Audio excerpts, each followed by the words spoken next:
Olá, o ponto de vista de hoje vai falar sobre o funcionamento da justiça com base no caso do assassino do cartunista Glauco Vilas Boas e do filho dele, Raoni, o Carlos Eduardo Nunes, o Cadu, que na semana passada voltou a ser preso, acusado de crimes, depois de ter sido solto em 2013.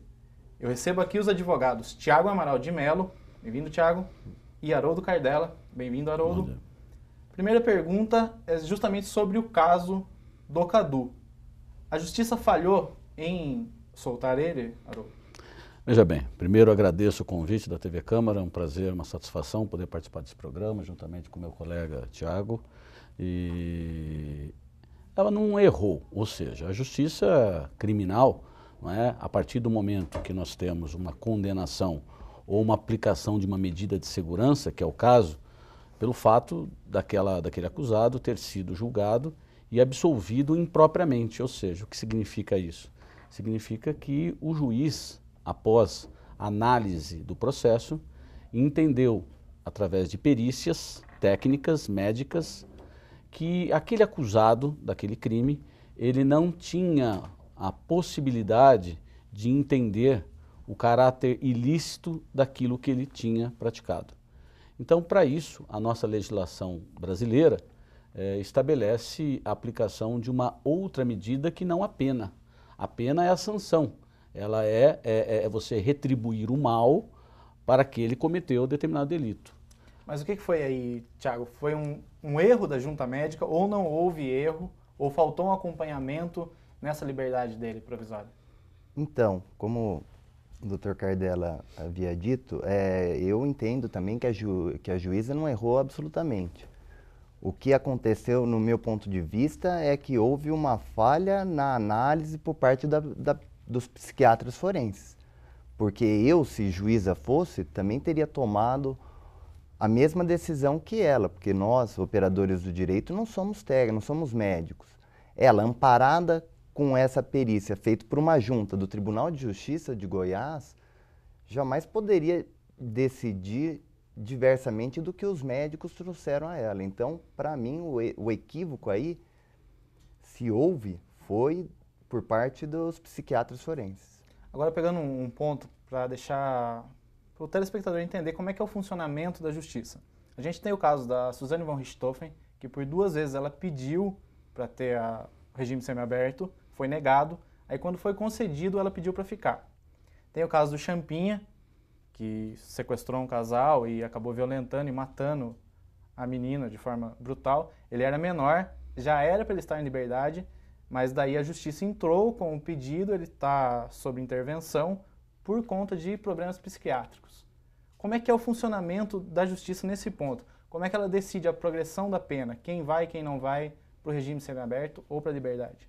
Veja bem, nós temos uma questão objetiva, primeiro, que o nosso país adotou um sistema que é o chamado sistema progressivo.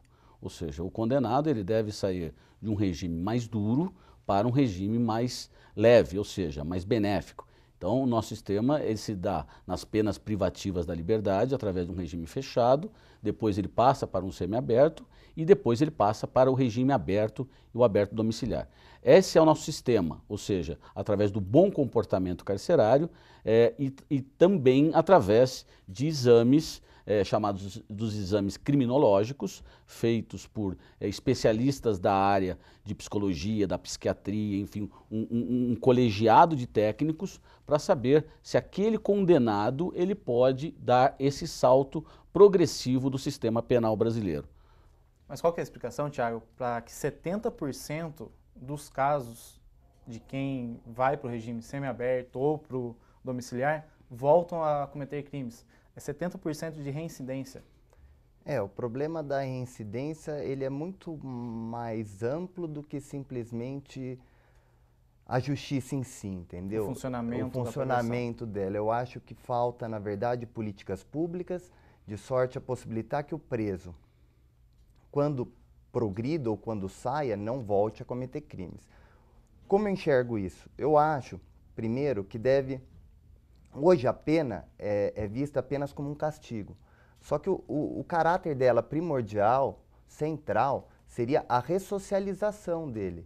Reinseri-lo na sociedade. Então, precisa haver políticas públicas para haver a inclusão social desse preso, tem que possibilitar ele a ter trabalho, porque não havendo trabalho, fica difícil, né? A pessoa fica ociosa. Hoje a cadeia é composta por sentenciados ociosos. Eles ficam lá e o Estado não consegue fazer maneiras com que ele cumpra a ressocialização, né? Ele tem que estar apto a poder voltar, e ele não está. E na sua opinião, É como bem colocado pelo Dr. Tiago, sem dúvida nenhuma nós vivemos um caos do sistema penitenciário brasileiro. O nosso sistema penitenciário é falido. E a nossa legislação, que muito se critica, mudanças de leis mais duras, enfim, a nossa legislação, que é de 84, ela é muito atual. Nós temos uma lei específica que trata da execução penal, ou seja, que trata da vida do condenado.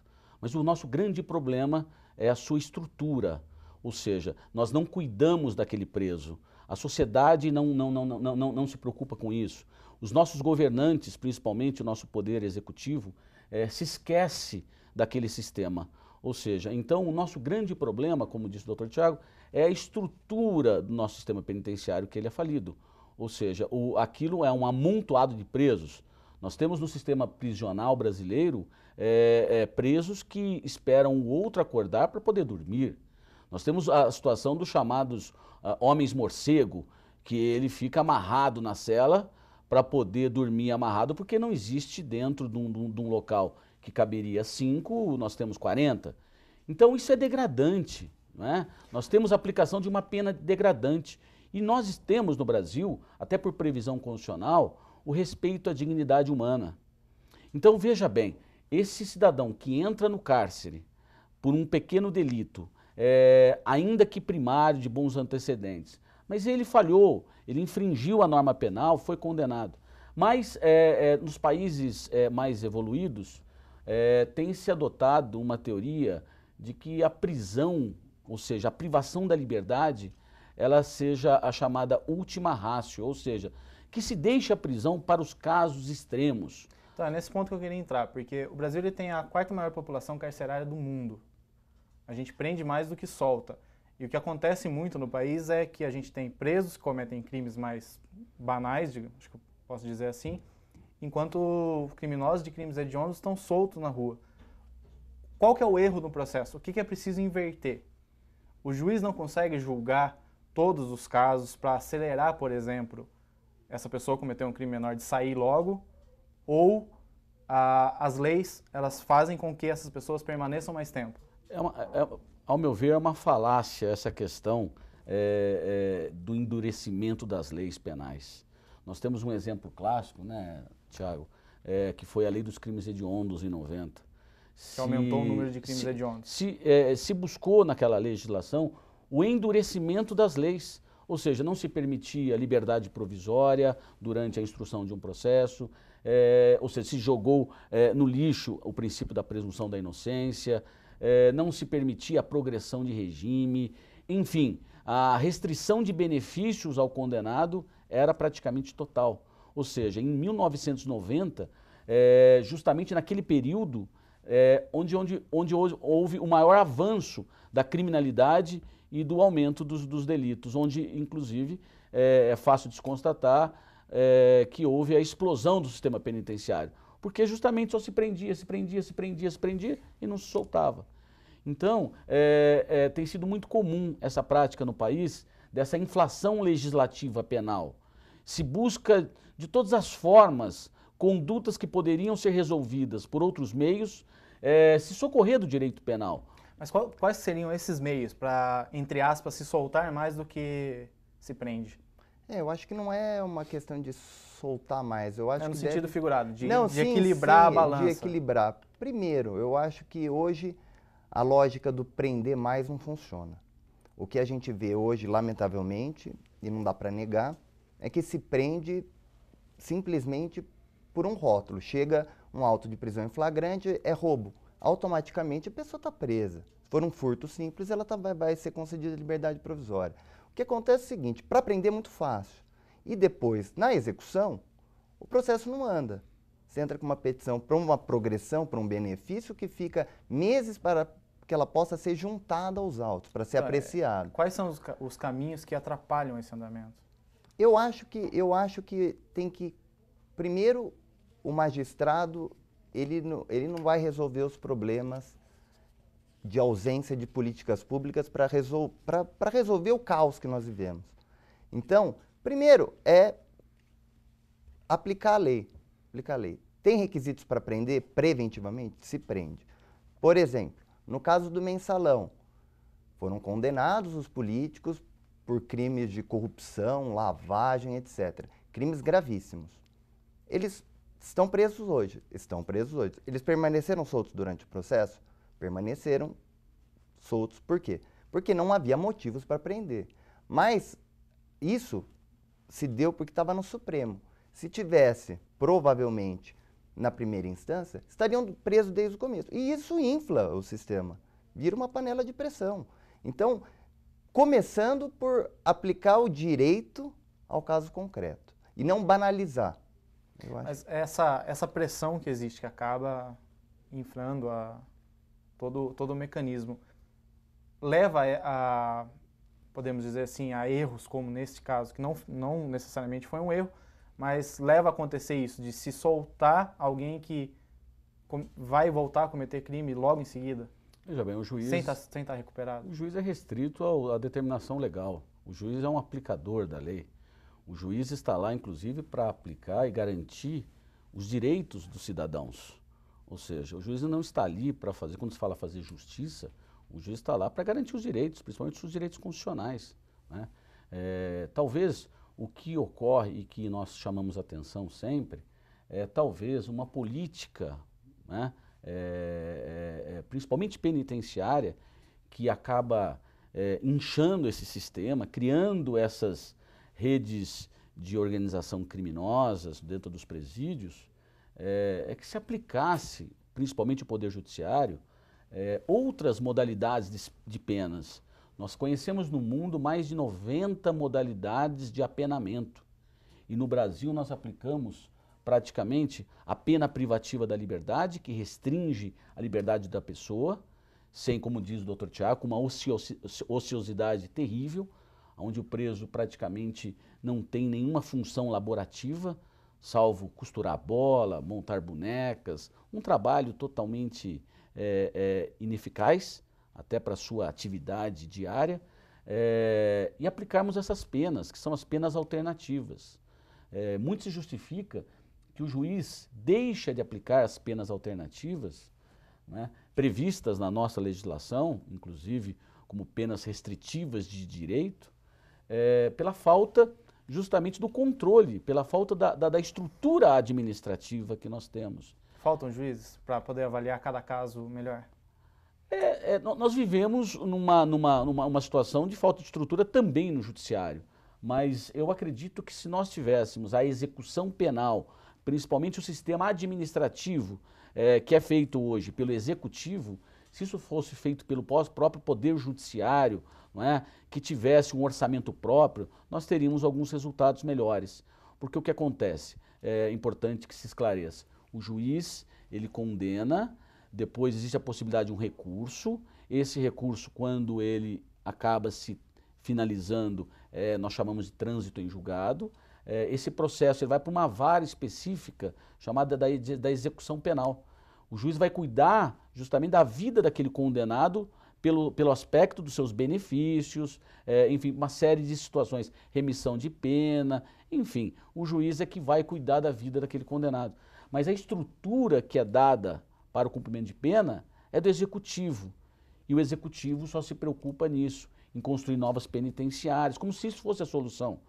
Isso já é claro e nós podemos nos espelhar nos países de primeiro mundo, em que o sistema prisional hoje, ele deva ser reservado sim, é chamado de mal necessário. Ele é um mal necessário por quê? Porque você ainda não tem um instrumento, não é, previsto que atenda situações de periculosidade. Mas nós temos muitos casos que nós poderíamos adotar sim outras políticas, poderíamos adotar sistemas de penas alternativas. A gente pode voltar com esse tema falando dessas alternativas na próxima parte do programa. O ponto de vista fica aqui. Fica aqui não, volta daqui a pouco falando sobre o funcionamento da justiça no Brasil.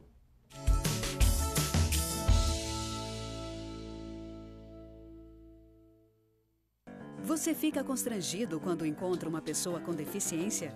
Então, está na hora de mudar. Deficiência não é doença e essas dicas são para você. Ao conversar com o cadeirante, procure sentar-se. Assim, vocês mantêm a mesma linha do olhar. Para ajudá-lo a subir um degrau, segure a cadeira com firmeza e incline para trás, levantando as rodinhas da frente. Para descer, faça a manobra de marcha ré, sempre apoiando para evitar solavancos. Mas nunca movimente a cadeira sem antes pedir permissão ao cadeirante. E em nenhuma hipótese, nem por um segundo, estacione na vaga reservada a pessoas com deficiência ou ao lado de guias rebaixadas. Você gostaria que construíssem um muro na porta da sua garagem? Pois é, quando você estaciona em lugares reservados, está impedindo que o deficiente físico se locomova. Cidadania é saber conviver com as diferenças.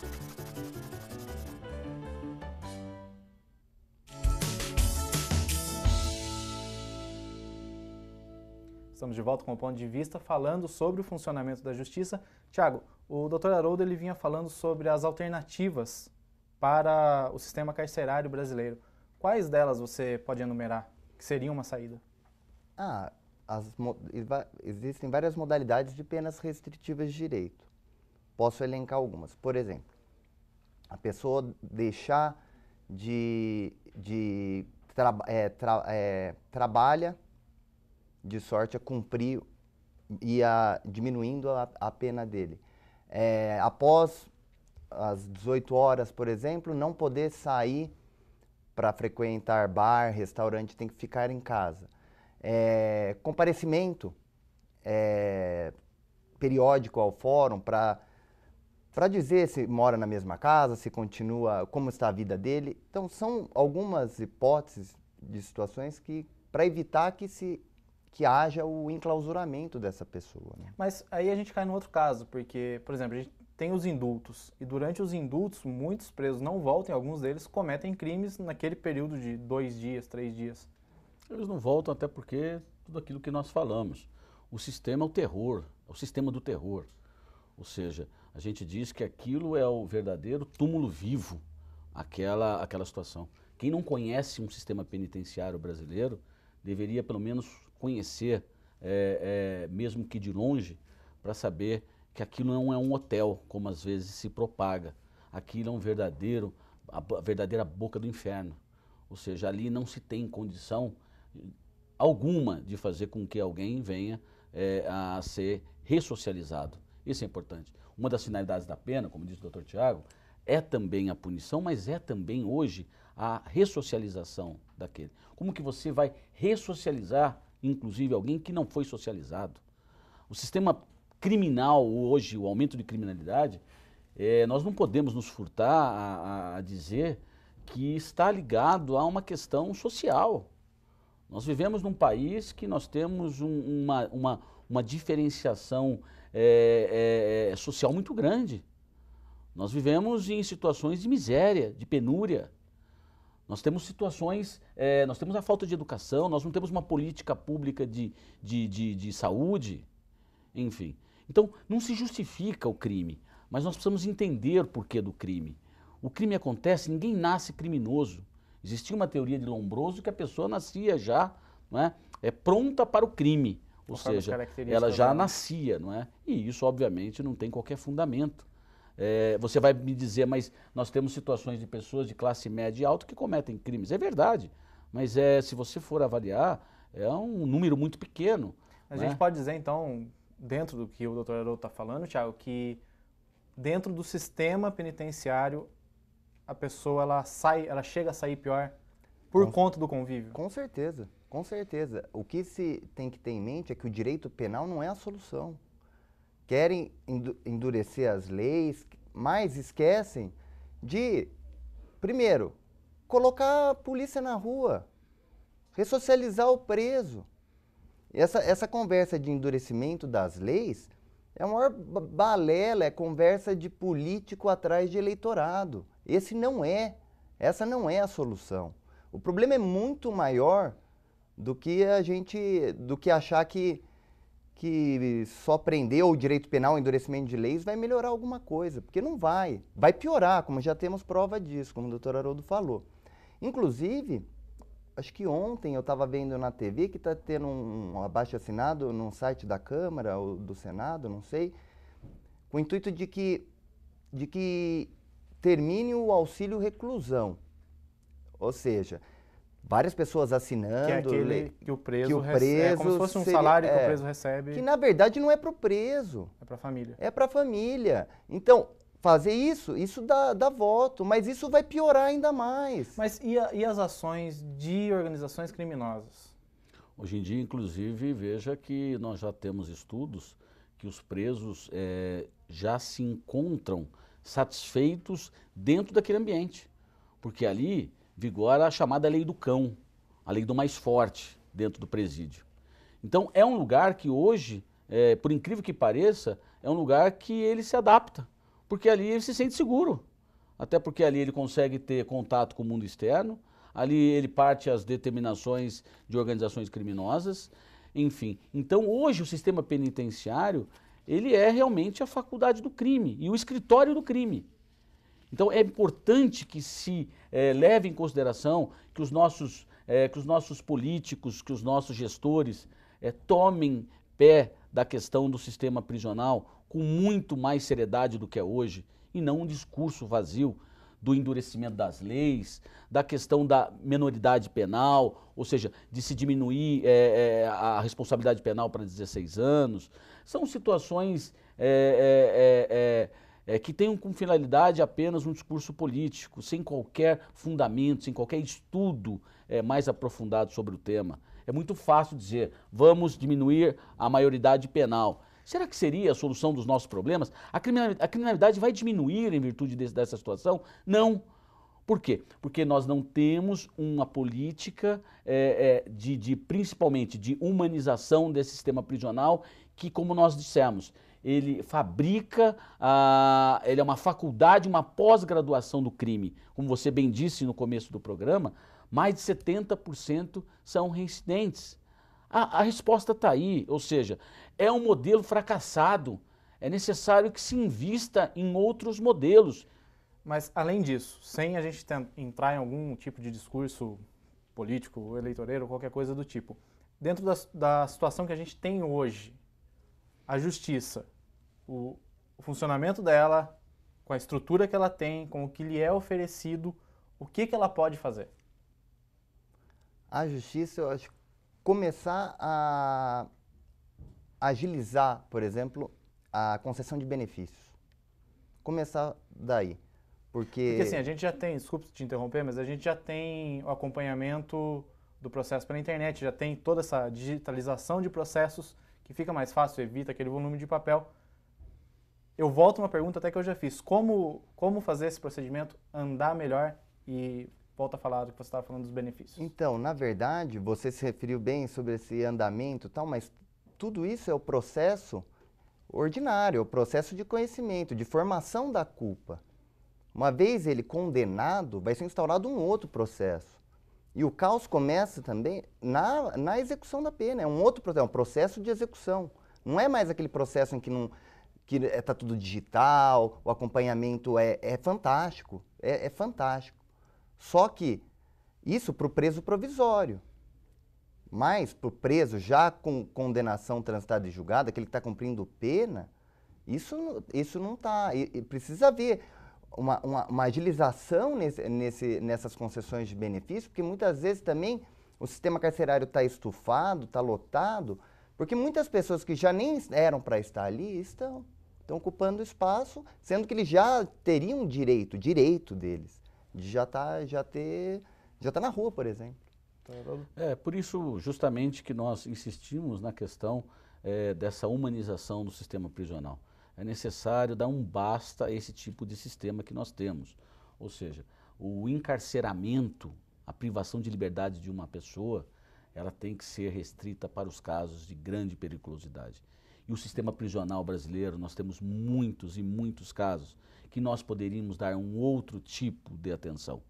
É necessário para aquele que comete o crime grave, que nós tivéssemos um pouco de respeito à dignidade da pessoa humana. A pessoa cometeu o delito e ela vai pagar pelo delito, mas ela tem que ser preservada. Isso está previsto na nossa Constituição Federal, isso está previsto em pactos internacionais que o Brasil é subscritor, como a Convenção de Direitos Humanos, não é?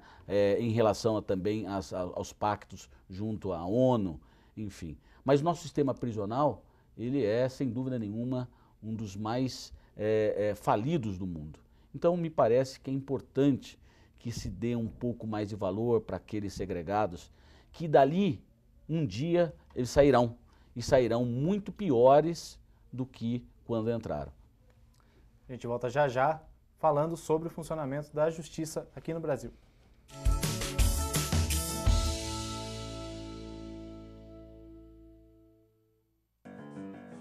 Você fica constrangido quando encontra uma pessoa com deficiência? Então, está na hora de mudar. Deficiência não é doença e essas dicas são para você. Pessoas com deficiência intelectual levam mais tempo para aprender. Mas isso não significa que sejam incapazes. Elas podem e devem estudar e trabalhar. Existem mais de 200 tipos de deficiência intelectual. A síndrome de Down é uma das mais conhecidas. Não seja superprotetor. Se a pessoa com deficiência for uma criança, trate-a como criança. Se for adulto, trate como adulto. Ao pedir alguma coisa, se ela não conseguir fazer, mostre um modelo e certifique-se de que foi compreendido. E o mais importante, respeite o ritmo dela. Cidadania é saber conviver com as diferenças.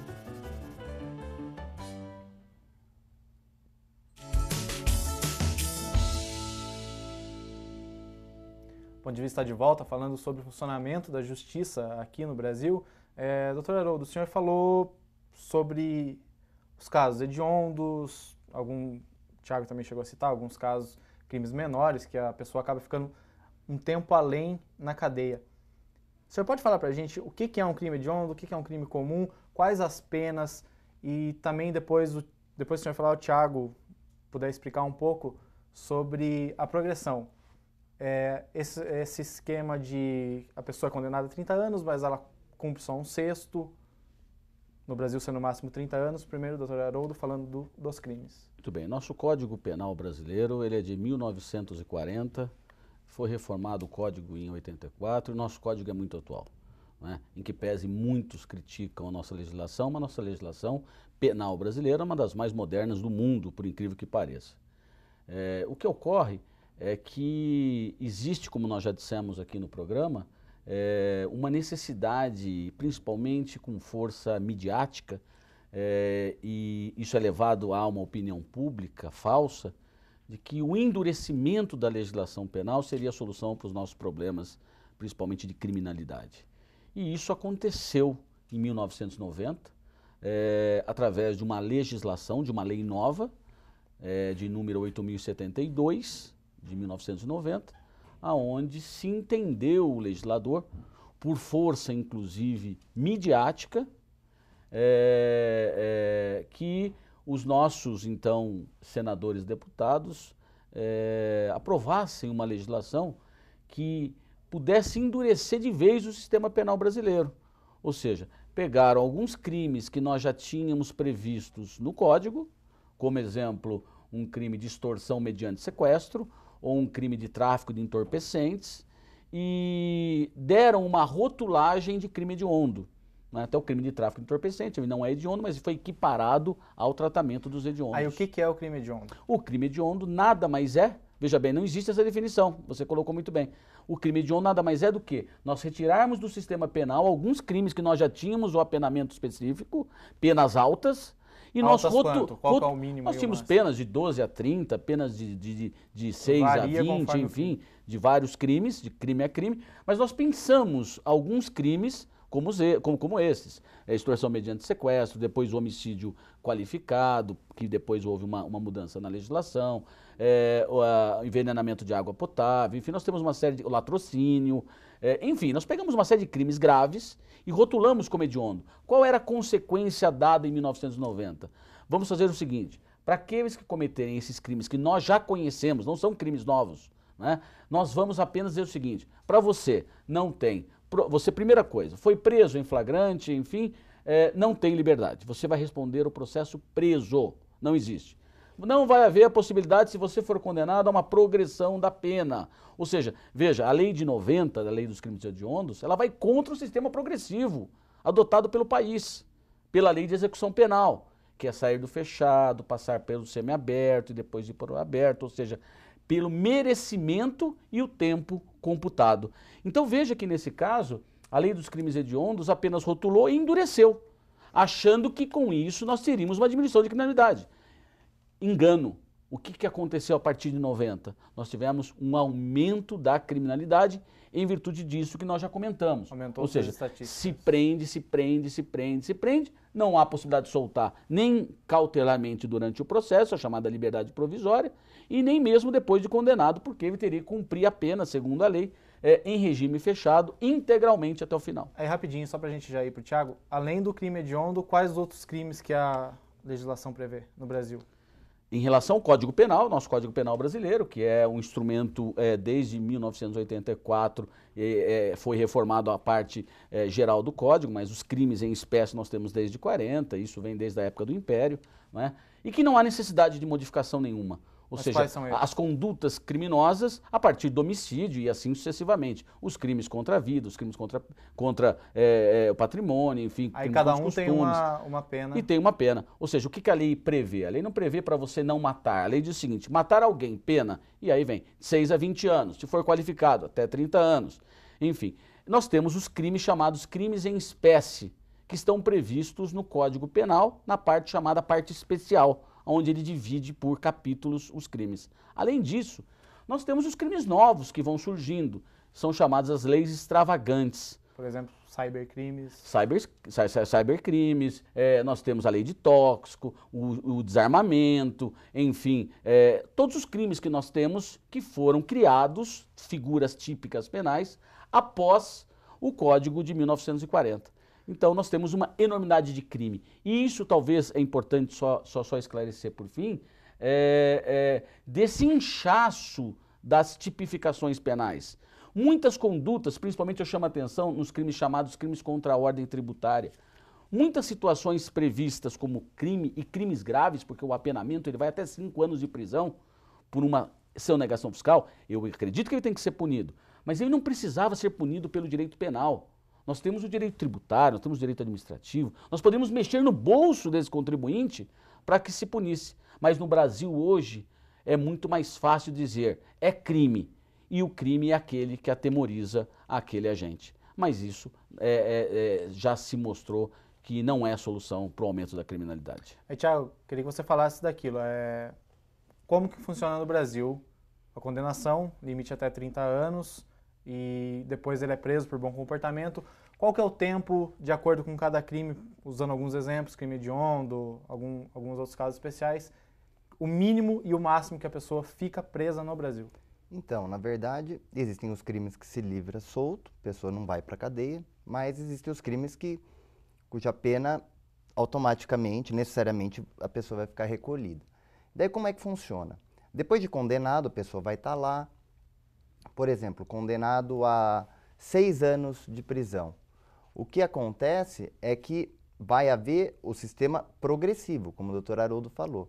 Ele tem que cumprir 1/6 da pena, cumprido esse 1/6, ele pode ir para o semiaberto, daí cumprido mais 1/6, ele vai para o aberto. É assim que funciona. Então, quer dizer que ele não tá livre. Se ele for condenado a 30 anos, ele não está livre depois de 5, ele só muda o regime. Muda o regime, ele é condenado a uma pena e dentro dessa pena existe a progressão.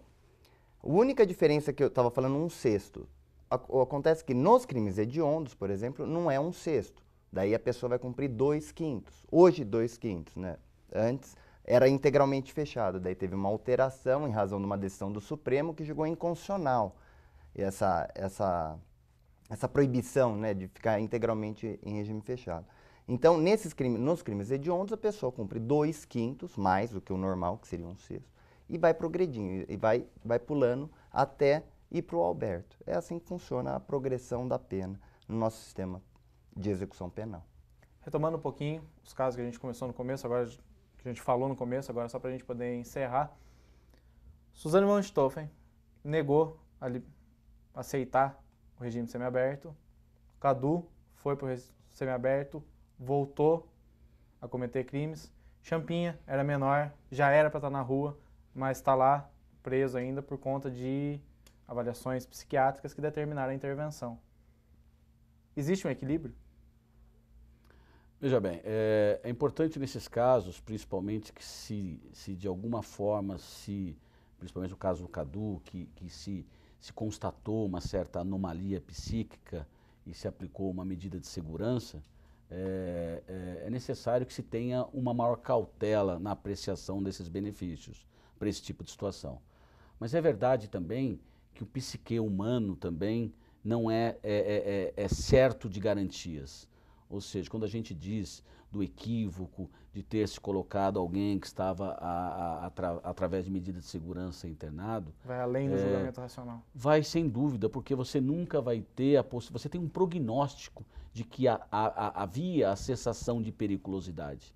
Então você também não pode aplicar uma sanção penal, que seria a pena, para aquele que realmente uma junta médica formada por psiquiatras, por também psicólogos, enfim, por uma série de profissionais habilitados que de alguma forma dizem para o juiz o seguinte: olha, ele está apto a voltar em sociedade porque a sua periculosidade se cessou, ou pelo menos ela está hoje com o auxílio farmacêuticos, nós temos a possibilidade pelo menos de um equilíbrio dessas situações em que a pessoa se encontra num grau de aplicação de medidas de segurança. Sua opinião, Thiago? Eu acho que vai além, como você falou. Existem casos, esse caso, por exemplo, do Champinha, é uma situação assim que até eu não sabia, porque o normal, como ele era menor, ele não poderia ficar preso depois dos 21 anos. Não tem o que fazer. Se eu não me engano, ele está numa instituição da Secretaria pelo Estado. que eu tenho lido, na verdade, houve uma manobra para tentar manter ele, mas não do ponto de vista do ECA. Então, o que aconteceu? Fez 21 anos, ele era menor, tem que ir para a rua. O que eu li a respeito é que o Estado entrou com uma intervenção nele, mas daí já é cível. Entrou com uma intervenção e daí na condição do tutor, o responsável por ele uma vez interditado, daí mandaram ele para uma instituição que, aliás, o que eu tenho lido é que ele vai sair pior se um dia sair dali.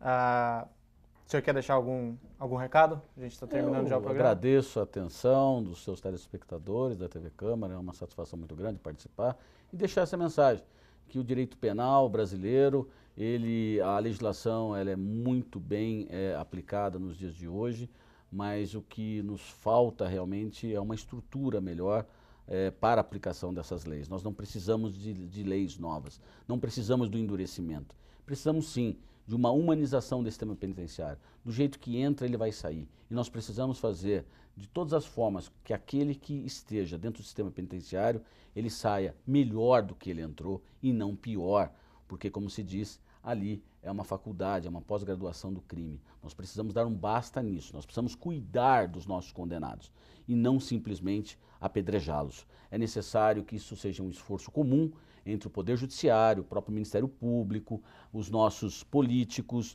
e também a sociedade. É importante que a sociedade veja com bons olhos o zelo, o cuidado com aquele que está custodiado, porque aquilo é um verdadeiro inferno e dali ele vai sair. E como ele vai sair pior do que entrou. Thiago? Faço minhas palavras do Dr. Haroldo, meu nobre colega aqui. Gostaria de agradecer a oportunidade pelo convite, espero ter contribuído aí com os telespectadores para colocar algumas ideias e sopesar valores que às vezes ficam marginalizados aí no afã de querer abaixar essa pressão midiática, enfim. Fica aqui o meu agradecimento e foi um prazer estar aqui hoje. Obrigado aos dois. Esse foi o Ponto de Vista, que falou sobre o funcionamento da justiça. A gente volta num próximo programa.